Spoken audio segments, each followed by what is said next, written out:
Hello and welcome to From Lansing with Love. I'm your host, State Representative Leslie Love. Every month we discuss a different topic with interesting guests. I hope you will find this program both informative and insightful. November is National Adoption Month, and for over 2 decades, it has been promoted and celebrated every November in communities across the country. Not many things are so fraught with emotion as well as confusion, and we want to clear some of that up today.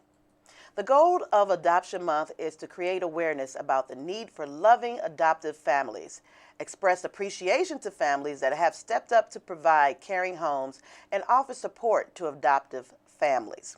We have with us today Jessica Sweet, the statewide Adoptive and Foster Parent Recruitment and Retention Coordinator for the Michigan Department of Health and Human Services. She oversees efforts to find homes for children who have been abused or neglected and are in foster care. Thank you for being here with us, and welcome, Jessica Sweet. How are you today? I'm doing well. Thank you for having me. Well, great. I'm really very interested in this topic, not only because it's Adoption Month, but also I've considered being an adoptive parent. All right. And so tell me a little bit about how many children are in the foster care system here in Michigan, and is there a waiting list? We have about 13,000 children in foster care in Michigan. As far as a waiting list to become a foster parent or adoptive parent, there is not a waiting list for becoming a foster adoptive parent. We're always looking for qualified foster parents to provide good homes for children in care. Right. How do our children end up in the foster care system? Once our Children's Protective Services workers have found abuse or neglect, the court will order a removal to remove children from the home. At that time, the Michigan Department of Health and Human Services seeks out placement for those children. We typically will look for relative placement first, and at times when we can't find an available or appropriate relative, then we look towards our licensed foster families. Right. Is it hard to find families and people who are willing to step up? I know times have changed. Young people's personalities are very different. Family dynamics are, what they are. What are the challenges or if there are any challenges to recruiting families?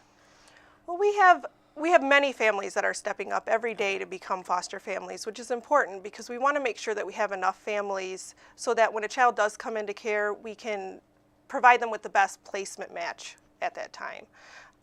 We particularly are looking for homes that can take sibling groups so that we can keep siblings together, and homes that will take children who are a little bit older. Okay, so what are you looking for if you're if you are individual, can you become a foster parent if you're not married and you're just single? Absolutely. That's a common misconception about foster parenting. You don't have to be married to be a foster parent. Okay, so what kind of qualities are you looking for in a foster parent?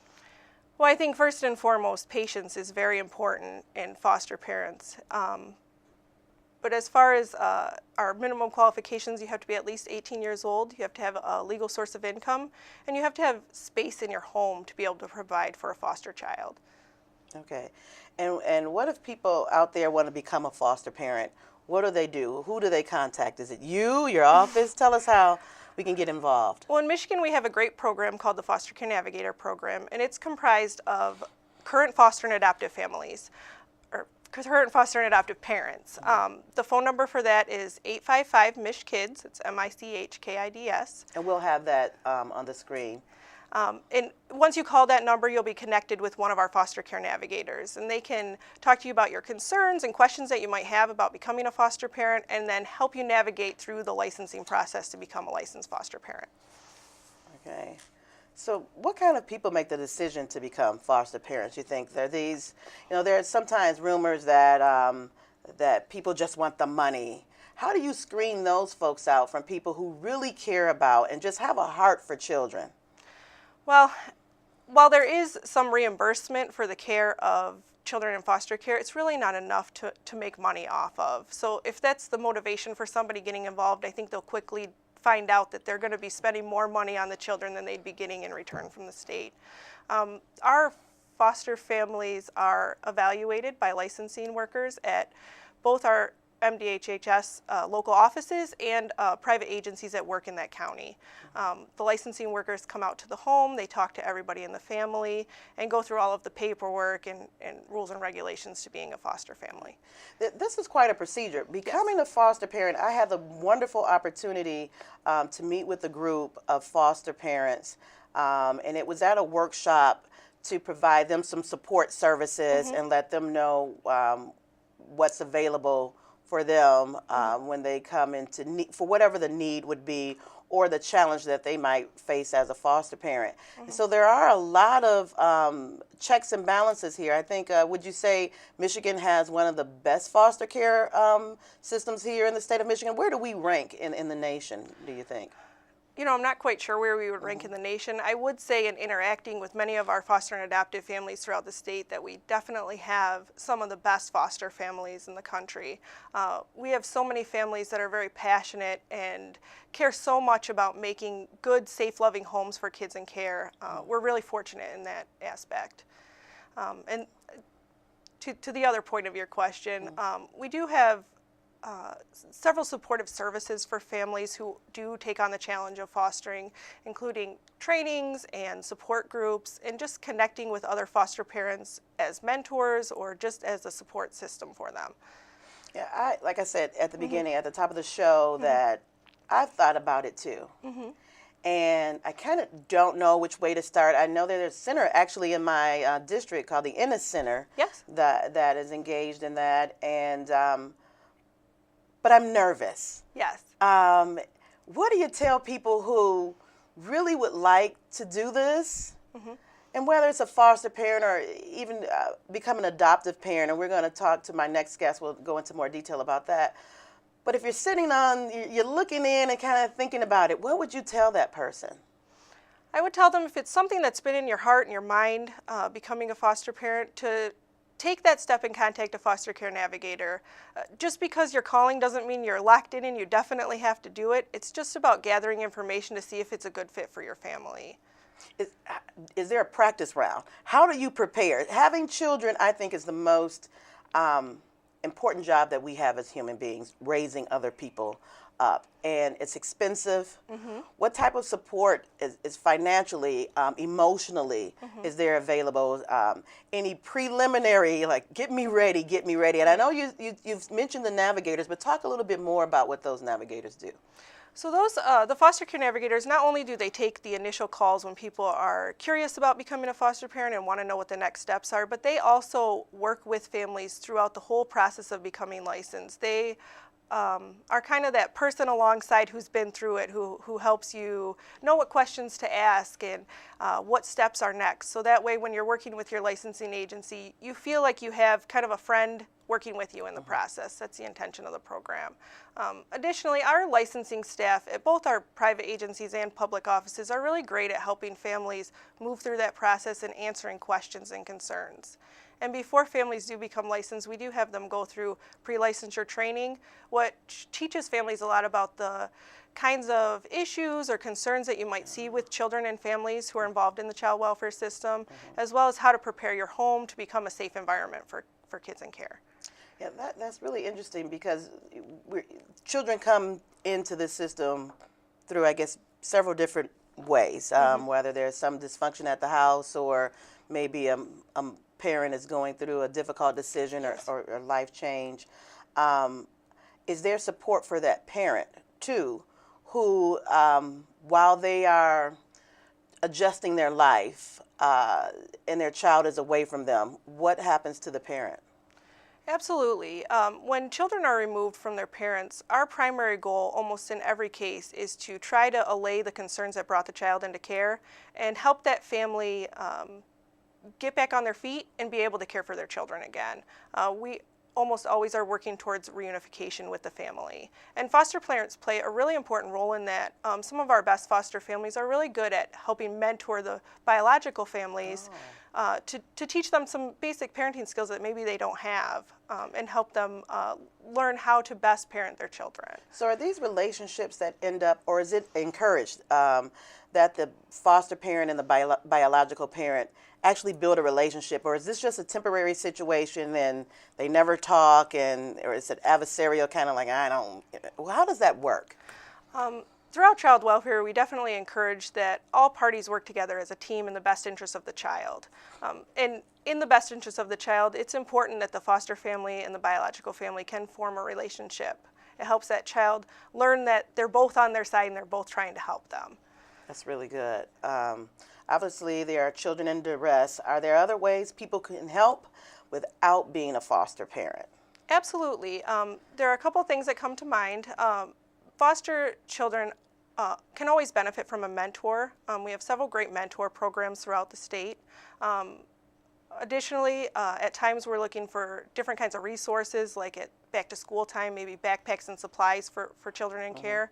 I would recommend that if people want to get involved in those types of ways, they contact their local MDHHS office and ask to speak to the CRC or Community Relations Coordinator. Okay. Yeah, or no, Community Resource Coordinator, yes. All right. Is there anything else you can tell us about why we celebrate an entire month of adoption and foster care in the state of Michigan? Well, it's just really a wonderful opportunity to be able to make everyone in the state aware about the needs of children in care, and especially for those children whose were not able to be reunified with their parents and need that adoptive family, that there are these children out there waiting, and we are looking for families for those children.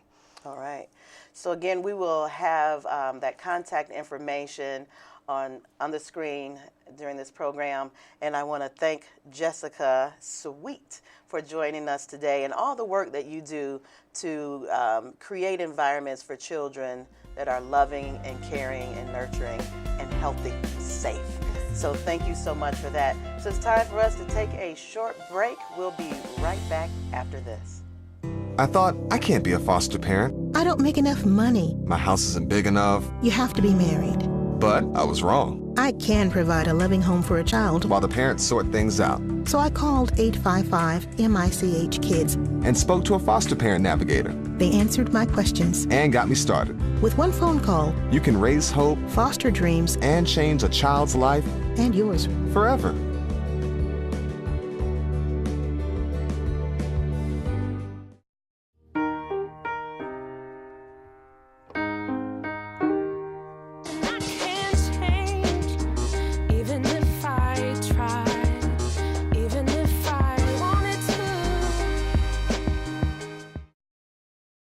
I came into foster care because of abuse and neglect.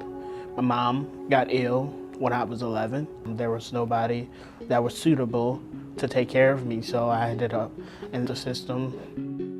It could be kind of traumatic for some, but it was a very learned experience because I got pushed to actually confront my issues within myself. Us foster kids like to say normal kids would do, graduation, school events, being a teenager, going out to a football event, paying for this, helping them pick out clothes, helping them pick out a car, helping them figure out graduation, getting a cap and gown, being there, prom, senior trips. So simple things like that, the high school experience, that is the biggest thing that, will most likely make or break, the bond in a relationship. Go outside of your range and your perspective. It's kind of like an abstract painting. They're very, very valuable, but a lot of people don't buy them because they don't understand them. So, that's kind of what I think of myself as. I was an abstract painting. Not a lot of people looked at me or chose me because they didn't see the value which I saw in myself.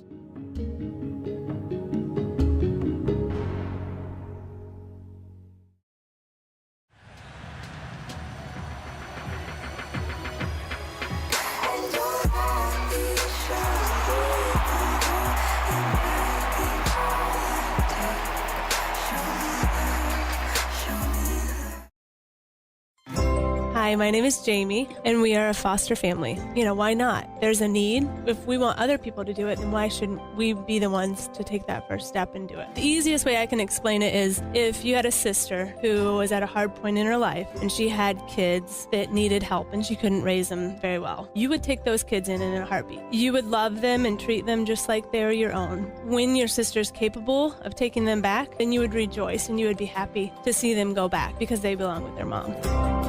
Hello, my name's Jillian and I'm 10 years old. We do foster care. We take in little kids. I like to just help them and teach them so when they grow up they can have a better life. This is what I say to them. I say that we're just having a long sleepover. I just play with them and pretend like they're my best friend. If you're considering becoming a foster parent, learn more by contacting an experienced foster parent at 855-MICH-KIDS. Welcome back to From Lansing with Love. I'm here with Michelle Parra, the Program Manager for the Michigan Adoption Resource Exchange, also known as MARE. MARE is a statewide information and referral services for families interested in adopting children from foster care.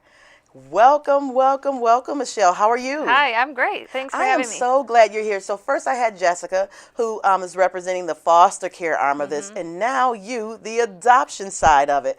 Please tell us more about the MARE program. Okay. So the MARE stands for Michigan Adoption Resource Exchange. We are a contract of the Michigan Department of Health and Human Services, arrangement between the department and Judson Center, which is a nonprofit agency in Michigan. The MARE program, we are an information and referral service to adoptive parents or families who are interested in pursuing adoption through the foster care program in Michigan, as well as we're a resource to adoption workers who are looking for families for the youth on their caseload. So for the youth who are available for adoption in Michigan, but don't have an identified family yet. Okay, so this is a big question for me. What's the difference between a foster parent and adoptive parent? Okay. Can a foster parent then become an adoptive parent, or can you not be a foster parent and just adopt a child? So I'm going to unpack a lot of this what it means to be a foster parent versus an adoptive parent. So okay. So it's usually a fluid process. So a lot of families are they become licensed foster parents, and just naturally they adopt the youth who are in their home if they are not able to be reunited with their families. So they're foster parents, and then they turn into be adoptive parents. You don't have to be a foster parent in Michigan. You don't have to be a licensed foster parent in order to adopt, but a lot of people are, and they find that that's just a better way to go. It's similar training and similar qualifications that are needed. So if you're an adoptive parent, what do they do? If you just want to adopt a child, is your agency one that someone can say, I'd like to adopt a child, or where does that person who does not want to foster, just wants to adopt a child? Maybe they want to expand their family, or they can't have one on their own. How does that work in Michigan? So we're the place to call for families who are interested in pursuing adoption. We have what's called adoption navigators, similar to what Jessica was talking about, the foster care navigators. So our adoption navigators are adoptive parents. They've all adopted themselves, and they help families just start from the very beginning, contacting an adoption agency in their area, to attending trainings, going through that whole process of getting approved to adopt, all the way through inquiring about a child who's available for adoption and trying to find the right child for their family. So I hear a lot of conversation about foster parents and the foster care system. I've been to kids court where kids speak, where children in the foster care system who have aged out have an opportunity to speak to legislators. We pass laws that affect them, and so I wanted to hear from them, as well as I said in the other segment with Ms. Sweet, that I've also heard from foster parents. But this program, the Michigan Adoption Resource Exchange Program, is new. How long has it been around, and how do you outreach to people? Well, in Michigan, it's been around for over 20 years. The Judson Center has had this program for over 10 years, and how we're reaching people is by doing a lot of promotional outreach projects. So just to name a few, we have the Michigan Heart Gallery, and that's a photographic display of youth who are available for adoption. And this is a big part of our program. This travels throughout the entire state. So we have a volunteer photographers throughout, even the Upper Peninsula, so throughout the entire state that take photos, really nice photos of these youth who are available for adoption. It's usually a great day for these youth to have just good photos taken of them. And then we have a display made with these photos. Every year we have a grand opening. And the kids are invited, and the public and the families are invited to hear different speakers and to see the new Heart Gallery display. Okay. So this just one of our outreach projects. So I'm going to go back to something you just said a little bit earlier. I want to become a parent. Mm-hmm. And you mentioned that typically people will come through foster care. You are a foster parent first, and then you adopt. What is that translation? How does that translate? And walk me through that process. Well, in Michigan, so you would be a licensed foster parent, and then you'd have to go through a different assessment to become the adoptive parent of that child. So it's a very, like I had said, it's a very fluid process and can be quite natural for those families and the child, because the child's already living in that home. Is that very expensive? That's definitely a misconception about adopting. Mm-hmm. A lot of adoptions are expensive, but when you adopt a child through foster care, it is not expensive at all. In most cases, it's under $300 out of the family's pocket. So it's definitely very different than other types of adoptions. Oh, what are some other misconceptions about adoption that's out there? So we get a lot of phone calls with all these questions, so I'm very aware of them. People will ask, I have to own my own home? You don't have to own your own home. You can rent an apartment or rent a house. And another common question is, do I have to be married? And you don't. Single individuals can adopt in Michigan. And families of all different backgrounds can adopt a child in Michigan. Oh, good. You hear that? It's opening up, and that's really nice, because what we're trying to do, right, is put children in safe and caring, loving homes. Exactly. and build up a child to be a productive adult. Tell us about any of your success stories that you've had from a parent or a couple who participated in the foster care system and then adopted their child. So one of our projects that we do, we have what we call meet and greets. So they're where approved families who are already approved to adopt but are not matched with a child yet.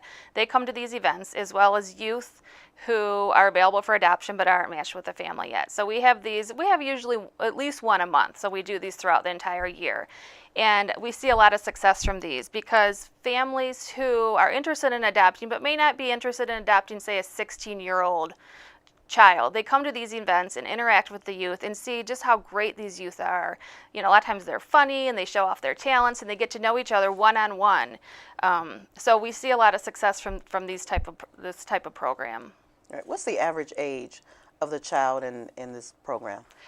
Most of the youth that we recruit for are over 9 years old. Mm-hmm. So youth can obviously be available for adoption 0 to 18, but most of the youth that we recruit for are over 9. In Michigan, right now we have 333 youth that are on our website. So that means there are 333 youth in Michigan who are available for adoption but are not matched with a family. Most youth who are available for adoption are matched with their foster parent, so that naturally their foster parent or a relative. But when that's just not, for whatever reason, isn't able to happen, then their adoption worker will come to our program to feature the child on our website. So I don't know if I mentioned this yet, but on our website we have a photo of each child and a bio of each child, and many of the youth have videos. So the videos are a chance where we can get their talents on camera or get their sense of humor. So it's a great way to look at the youth and to see really, a little bit more information about them. And about these young people, I imagine it's very scary for a child, being separated from a parent, from the environment that they know. What do you do to help those children that are in this type of transition? So when we're working with youth, we just really want to prepare the youth and try to get them to let them have a say in their own recruitment. So youth are presented with all the different types of recruitment that we can do for them, and we explain to them, and their adoption workers explain to them what type of recruitment options they have, and then they ask them which ones they want to participate in. So they could really feel that, at least in this one aspect of their life, that they have control over. Well, that is good to know. How can someone learn more? Look at our website. It's www.mare.org, or call our 800 number. It's 1-800-589-6273. We have the adoption navigators. They're all available on, at that phone number. There is a contact us form. If someone doesn't want to call, they can get to that through our website. And we'll have an adoption navigator reach out to the family and just answer any questions they have. It doesn't, just because someone's calling doesn't mean that they're ready to start right now, but we're there to answer the questions. Right. And so we've dedicated in the state of Michigan November as national, or in America, National Adoption Month. What are some of the things you all are doing to help promote that this is National Adoption Month and get people interested and engaged? So a lot of adoptions are going to be finalized on the state's adoption day, which is November 21st. One of the things that the state of Michigan is doing is they're honoring families who have already adopted through foster care. And what we're doing is throughout the month of November, we're featuring a family and the child that they've adopted on our website every day and on our social media every day throughout the month of November. And we're also granting a wish to 30 of the families in Michigan who are outstanding adoptive families. So we have events throughout the state this month to celebrate those families and to honor them. This is really nice. It sounds like this is an ongoing relationship. It doesn't end at adoption, does it? Absolutely not, no. The state of Michigan offers great services now to adoptive families. There's post-adoption resource centers throughout the state. So even after a family adopts a child, if there's concerns or issues or they need more training, they can contact one of these centers to get the support that they need. Because we all want to be there to raise this child and to become a successful adult. Right. So this is a little bit of a risque question, maybe. Has anyone ever adopted a child and said, "I think I made a mistake"?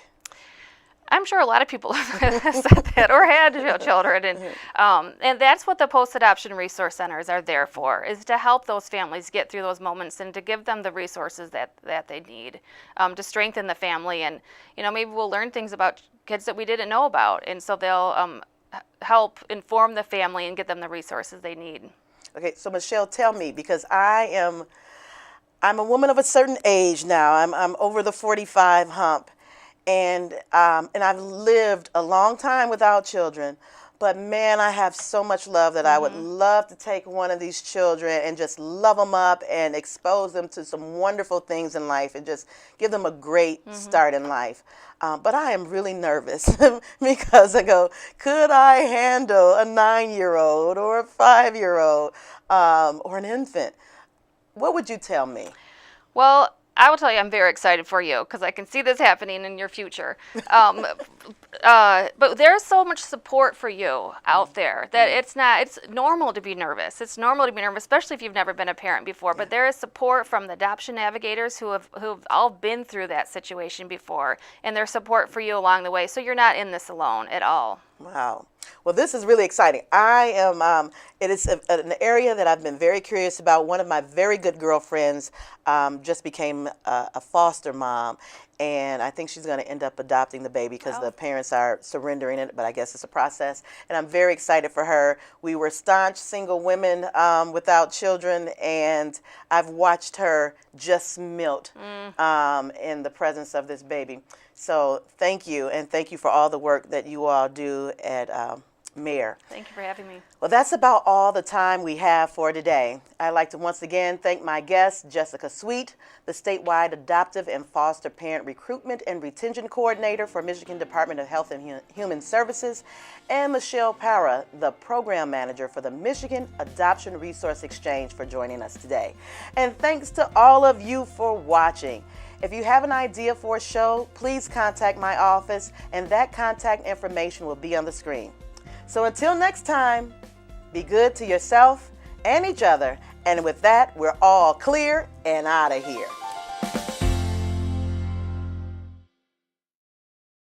I thought, I can't be a foster parent. I don't make enough money. My house isn't big enough. You have to be married. But I was wrong. I can provide a loving home for a child. While the parents sort things out. So I called 855-MICH-KIDS. And spoke to a foster parent navigator. They answered my questions. And got me started. With one phone call, you can raise hope, foster dreams, and change a child's life. And yours. Forever.